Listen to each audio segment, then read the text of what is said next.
Bismillahirrahmanirrahim. Rizki adalah hak setiap makhluk hidup di muka bumi. Masing-masing rizki telah diatur oleh Allah Subhanahu wa ta'ala. Rizki tidak hanya diperuntukkan bagi orang-orang yang beriman dan taat kepada Allah saja, melainkan juga bagi mereka yang lalai dan mengingkari perintah Allah. Karenanya tidak semua rezeki yang diperoleh oleh seseorang tergolong baik. Allah Subhanahu wa ta'ala memerintahkan kaum muslimin untuk mencari rezeki yang halal dan barakah. Dalam Al-Quran surah Al-Baqarah ayat 168, Allah Subhanahu wa ta'ala berfirman, A'udzu billahi minasyaitonir rajim. Bismillahirrahmanirrahim.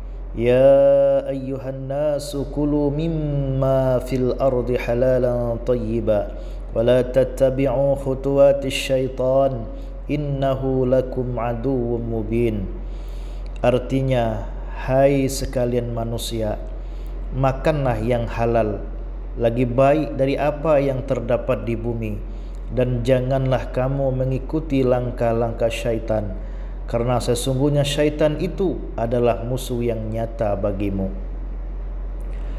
Selain rezeki yang halal dan barakah, ada juga istilah istidraj, yaitu rezeki yang tidak baik karena mendatangkan azab.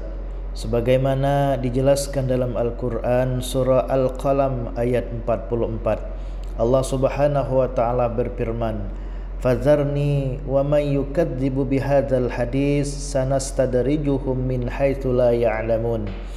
Artinya, biarkan aku bersama orang-orang yang mendustakan perkataan Al-Quran, kelak akan kami biarkan mereka beransur-ansur menuju kebinasaan dari arah yang tidak mereka ketahui. Ada juga orang rezekinya yang terhambat.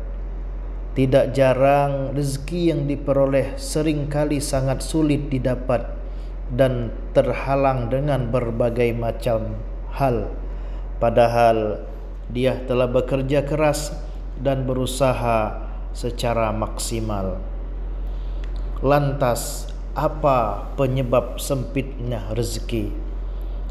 Ada 5 penyebab sempitnya rezeki seseorang. Pertama, penyebabnya adalah keinginan yang kurang kuat dan merasa cepat putus asa apabila keinginan seseorang itu tidak tercapai. Rezeki yang harusnya ia peroleh bisa terhambat bahkan tertolak. Dalam Al-Quran surah Al-Anfal ayat 53, Allah berfirman, Dzalika bi annallaha lam yaku mughayyiran ni'matan an'amaha 'ala qaumin hatta yughayyiru ma bi anfusihim wa annallaha samii'un 'alim.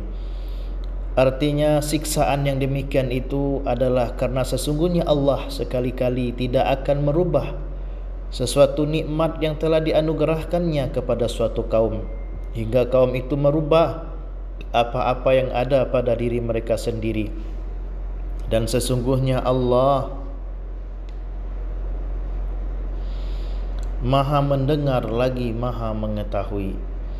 Penyebab yang kedua, kurangnya berdoa. Doa sama artinya dengan permintaan yang diucapkan oleh seorang hamba kepada Tuhannya. Allah mengetahui segala sesuatu, bahkan hal-hal yang disembunyikan sekalipun diketahui oleh Allah Subhanahu wa ta'ala. Dalam sebuah hadis yang diriwayatkan oleh Imam At-Tirmizi, Rasulullah sallallahu alaihi wasallam bersabda, tiada sesuatu yang dapat menolak takdir kecuali doa. Penyebab yang ketiga, seringkali kita merasa kurang cukup. Sebagai seorang muslim yang bersyukur, kita harus memahami kecukupan akan rezeki yang Allah Subhanahu wa ta'ala limpahkan kepada kita. Tidak jarang kita lebih mengedepankan keinginan ketimbang kebutuhan. Akibatnya rezeki yang dimiliki selalu dirasa kurang. Karena itu penting bagi kita untuk dapat membedakan antara kebutuhan dan keinginan. Keempat, penyebabnya adalah dosa. Dosa dapat menghambat, menyempitkan rezeki seseorang. Orang yang berbuat dosa, maka rezekinya akan menjadi sempit dan sulit. Sebagaimana Rasulullah menjelaskan dalam sebuah hadis yang diriwayatkan oleh Imam Ahmad, sesungguhnya seseorang hamba akan terhalang rezekinya disebabkan dosa-dosa yang ia perbuat. Penyebab yang kelima, memutuskan tali silaturahmi. Memutuskan silaturahmi dapat menjadi faktor sempitnya rezeki seseorang. Rasulullah SAW bahkan menjelaskan ancaman bagi orang yang memutuskan tali silaturahmi. Tidak ada dosa yang lebih pantas disegerakan balasannya bagi para pelakunya di dunia bersama dosa yang tersimpan untuknya di akhirat daripada perbuatan zalim dan memutuskan tali silaturahmi. Hadis riwayat Abu Daud. Inilah 5 penyebab sempitnya rezeki seseorang. Wallahu a'lamu bissawab. Subhanaka Allahumma wa bihamdik, asyhadu an la ilaha illa anta, astaghfiruka wa atubu ilaik.